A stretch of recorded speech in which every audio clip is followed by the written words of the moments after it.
Hello दोस्तों, नमस्कार। आज का जो टॉपिक है वो संविधान, भारतीय राज्य व्यवस्था का एक बहुत महत्वपूर्ण टॉपिक है जिसको मूल अधिकार के नाम से जानते हैं। मूल अधिकार के हम मुख्य रूप से 2 वीडियो बना चुके हैं। उन दोनों वीडियो को आप जरूर देख लीजिएगा। इसी वीडियो के डिस्क्रिप्शन बॉक्स में लिंक दे रहा हूं, वहां से आप देख लेंगे। बहुत अच्छे से पढ़ा गया।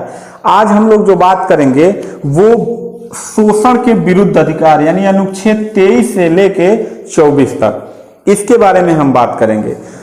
तीसरा वीडियो हम शुरू करेंगे तो आप जानते हैं कि संपूर्ण मूल अधिकार हमारे संविधान के अनुच्छेद 12 से 35 में रखा गया है और भाग 3 में रखा गया है। भाग पूछ दे तो भाग 3 में रखा गया है। भाग 3 को ही हम मैग्ना कार्टा कहते हैं। क्या कहते हैं? भाग 3 को संविधान का मैग्ना कार्टा कहते हैं। ये सब क्या होता है वो पहले और दूसरे वीडियो में मैं बता चुका हूं। तो आज हम लोग पढ़ने वाले फंडामेंटल राइट्स के तीसरा जो भाग होता है वो है शोषण के विरुद्ध अधिकार। आर्टिकल 23 से 24 में रखा गया।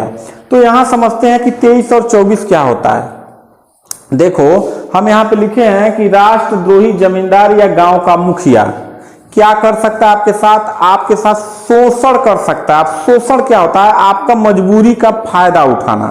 अभी मैं आपको एक स्टेप बाय स्टेप बताता हूं। पहले के समय में, प्राचीन समय में गांव का जो मुखिया होता था अथवा जमींदार होता था वो क्या करता था? लोगों को दास बना लेता था, गुलाम बना लेता था, बेगारी करवाता था, बधुआ मजदूरी करवाता था।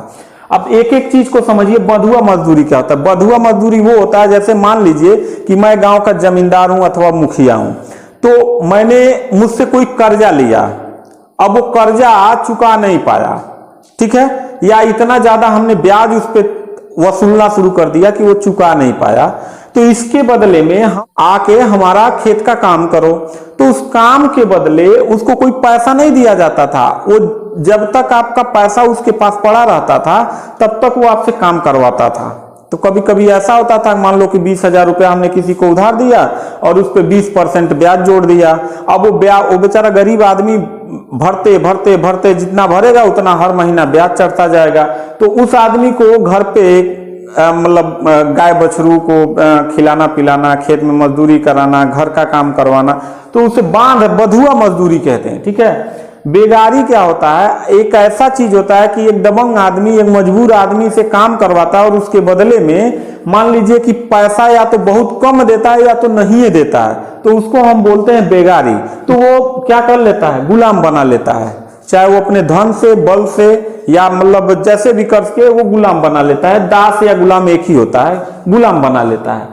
तो इसी को देखते हुए कि जब देश आजाद हो रहा है तो देश के लोगों को इतना बढ़िया संविधान दिया जाए कि उनका शोषण ना हो, कि अगर वो कहीं काम कर रहे हैं तो मतलब सम्मान से वो अपना मजदूरी पाएं। इसी के लिए 2-3 आर्टिकल इसमें बनाए गए। अनुच्छेद 23 बनाया गया। 23 क्या कहता है? बलात् श्रम का निषेध। बलात् श्रम क्या होता है बाबू? पहले ये समझ लो। बलात् श्रम उसे कहते हैं जब कहीं आप काम करने जाते हैं और मान लीजिए आपका मन किया कि मतलब सुबह 8 से लेके शाम को 4 बजे तक काम करना है। मान लीजिए 12 बजे तक आप काम कर रहे हैं और अचानक आपका मूड नहीं कर रहा है, चाहे तबीयत खराब हो गया, चाहे कुछ हो गया है, तो ऐसे कंडीशन में आप बोलेंगे कि भैया मैं 4 घंटे काम किया हूं और 4 घंटे का पैसा दे दीजिए, मुझे नहीं करना है, मैं घर जाना चाहता हूं, मेरी तबीयत खराब है, या फिर कोई घर पे गेस्ट आ गया या जो भी हो।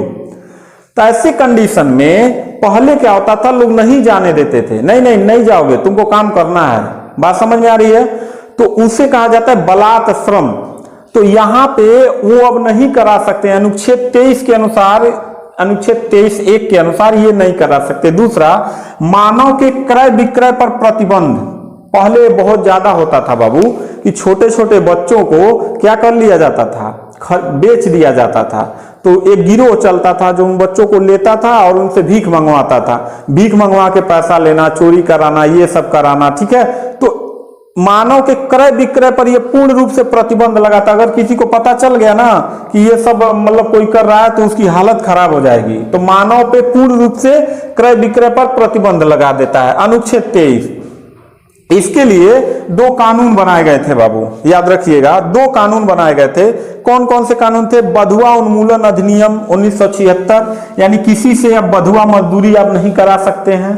पैसा दे के और उसके बदले में आप घर पे रख के उसको काम करवाइए, तो ये गलत है। दूसरा, महिला एवं बाल अनैतिक व्यवहार निवारण अधिनियम 1986, ये देखो, महिला एवं बाल विकास अनैतिक व्यवहार। अनैतिक व्यवहार क्या कहलाता है? जैसे हरियाणा में आज भी जाएंगे तो वहां पे बच्चियां खरीदी और बेची जाती हैं हरियाणा में, इसीलिए वहां का लिंगानुपात सबसे कम है।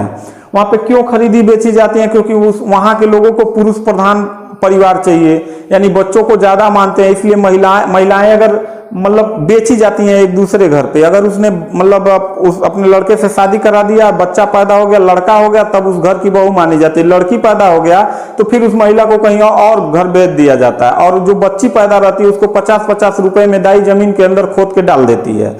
तो इस प्रकार से यहाँ पे अनुच्छेद 23(1) के तहत कहा गया है, एक निवारण अधिनियम बनाया गया, महिला एवं बाल अनैतिक व्यवहार निवारण अधिनियम, कि किसी भी महिला के साथ न आप खरीद फरोख्त नहीं कर सकते हैं, उसके साथ कोई अनैतिक व्यवहार नहीं कर सकते हैं। ठीक है, ये समझ में आ गया। अब देखते हैं, तो ये ठीक है भाई, किसी से काम नहीं करा सकते हैं, मजबूरी में नहीं करा सकते हैं। तो यहाँ पे जब संविधान बन रहा था तो बड़ी चर्चा हुआ, बड़ा कंफ्यूजन हो गया कि अगर मान लो कभी आपातकाल आ जाए, आपातकाल मतलब जैसे मान लीजिए देश में कोई बहुत भयानक भूकंप आ गया, बाढ़ आ गया, या फिर और कोई ऐसी समस्या आ गई, तब तो हम किसी मतलब अपने देश के लोगों से कोई काम ही नहीं करवा पाएंगे। तो यहाँ पे आर्टिकल 23(2) में लिखा गया है कि राष्ट्रीय आपातकाल के समय सरकार आपसे काम करवा सकती है, चाहे वो उसको आप बधुआ समझिए, बेगारी समझिए, गुलाम समझिए, दास समझिए।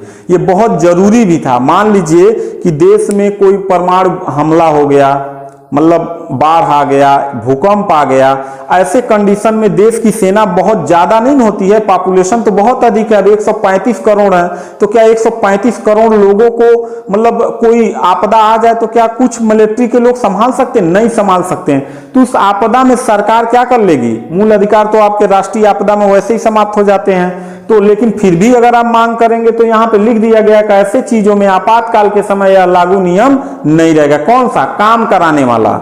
ये महिला वाला बात छोड़ दीजिए, काम कराने वाला लागू नहीं होगा। ठीक, अब हम समझते हैं अनुच्छेद 24। अनुच्छेद 24 ये कहता है कि बचपना का संरक्षण, यानी अगर कोई बचपन का बच्चा है, बचपन उसका है, तो उसका भी संरक्षण होना चाहिए, क्योंकि उसका भी उसका मूल अधिकार है। बात समझ रहे हैं?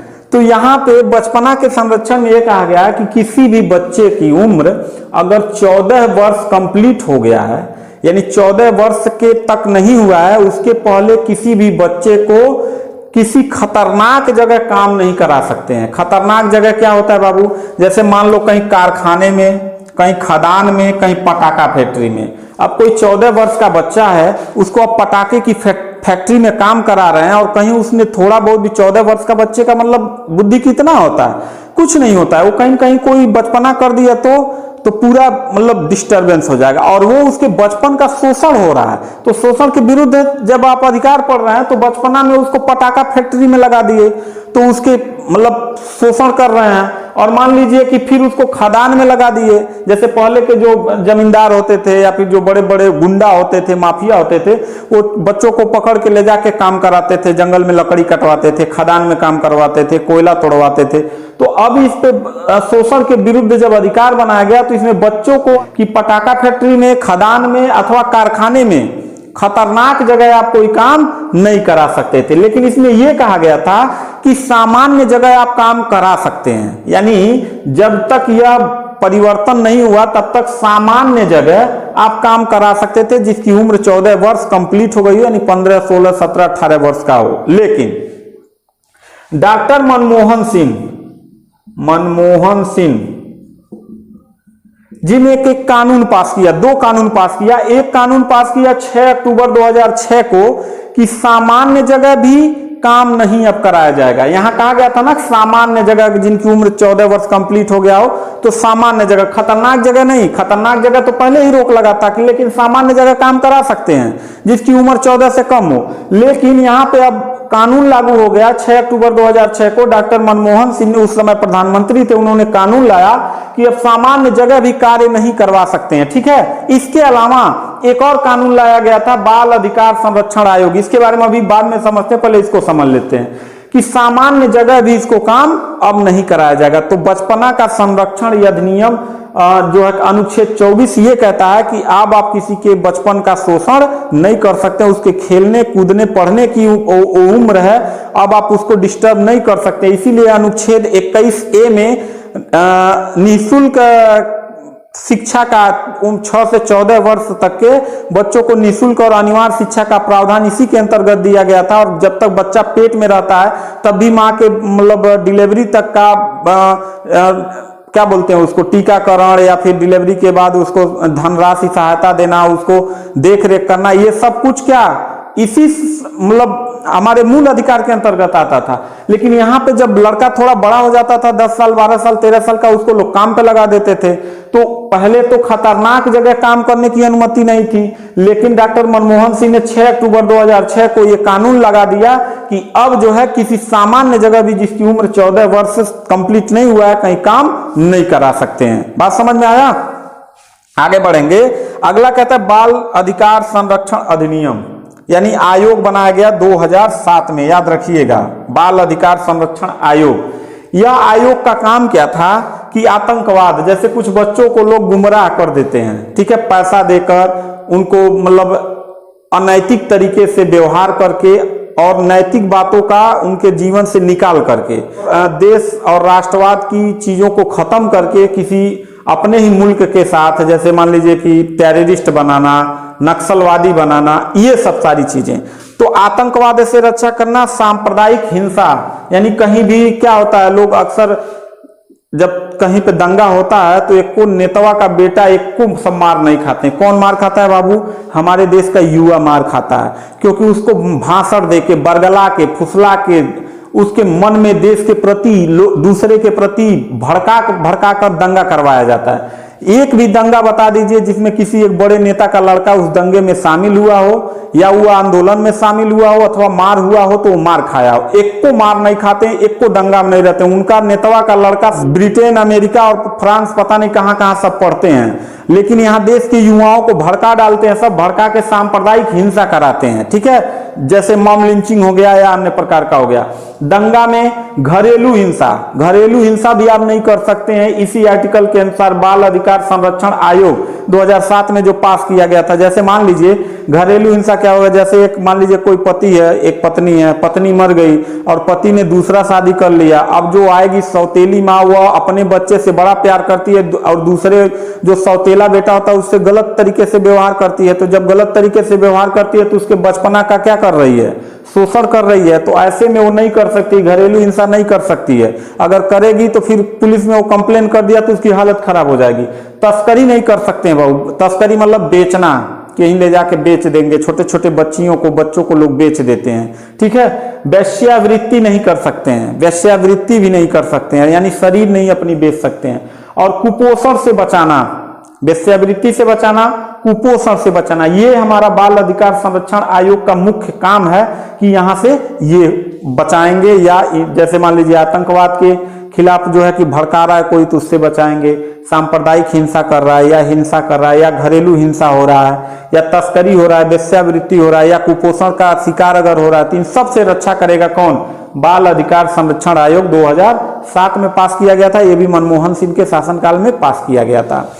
तो मैं समझता हूं कि वीडियो जरूर समझ में आया है, कमेंट करके बताइएगा। ये 3 हम लोग पढ़ चुके हैं, 2 का लिंक मैं दे रहा हूं नीचे डिस्क्रिप्शन बॉक्स में, देख लीजिएगा। और चौथा धार्मिक स्वतंत्रता का अधिकार, ये बहुत इंपॉर्टेंट है, इसके बारे में हम अगले वीडियो में पढ़ेंगे। मिलते हैं नेक्स्ट वीडियो में, तब तक के लिए थैंक यू, धन्यवाद।